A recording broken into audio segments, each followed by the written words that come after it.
Her boss raised an eyebrow. Hold on, you're her ex? My wife went ashen. I replied. The text came through while I was standing in line for coffee. The smell of burnt espresso clinging to my coat. Can we talk tonight? Please don't come home late. No heart emoji. No nickname. Just that. I remember staring at my phone, feeling a small cold knot form in my stomach. We'd been married 7 years. She never texted like that. Not unless something was wrong. Or unless she was afraid of something slipping out before she was ready. That night, she was already home when I walked in. Home.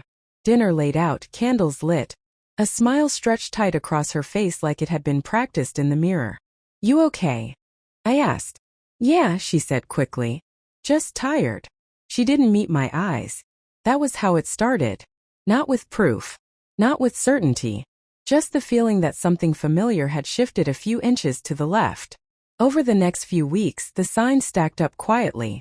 Missed call she said she didn't hear. Her phone turning face down on the table. Late meetings that didn't quite line up with her calendar. She laughed less. When she did, it felt borrowed. I told myself I was paranoid. Marriage does that, you learn to argue with your own instincts.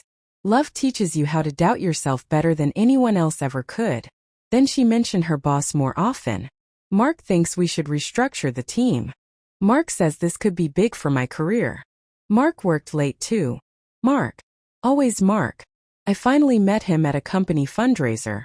A glass-walled event space overlooking the city. All polished floors and quiet money. I stood beside my wife as she introduced me around, her hand gripping my arm just a little too tightly. When we reached Mark, he smiled, then paused. His eyes flicked between us. He raised an eyebrow. Hold on, he said slowly. You're her ex. The room didn't go silent, but everything inside me did. My wife went ashen. Not pale ashen. Like all the blood had drained out of her at once. Her fingers loosened on my arm. I swallowed. My mouth was dry. No, I said. I'm her husband. Mark blinked. Once. Twice. Then something like understanding and regret passed over his face. Oh, he said quietly. I thought. My wife cut in too fast. Mark, can we not do this here? That was the moment.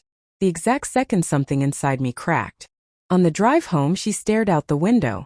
The city lights slid across her face, catching tears she didn't bother wiping away. So, I said finally. Ex. She flinched. I didn't know he thought that. I laughed. A short broken sound. You didn't know your boss thought you were single? Or that I was your ex? Silence. At home, the truth came out in pieces. Never all at once. Like she was rationing it. They'd gotten close. Confiding. Long talks after work. She hadn't corrected him when he assumed she was divorced. It was easier, she said. Less complicated. Then one night, after too many drinks and too much loneliness, lines blurred. It didn't mean anything, she whispered. I felt anger rise, hot and sharp, but underneath it was something worse, grief. The kind that presses on your chest and makes memories hurt.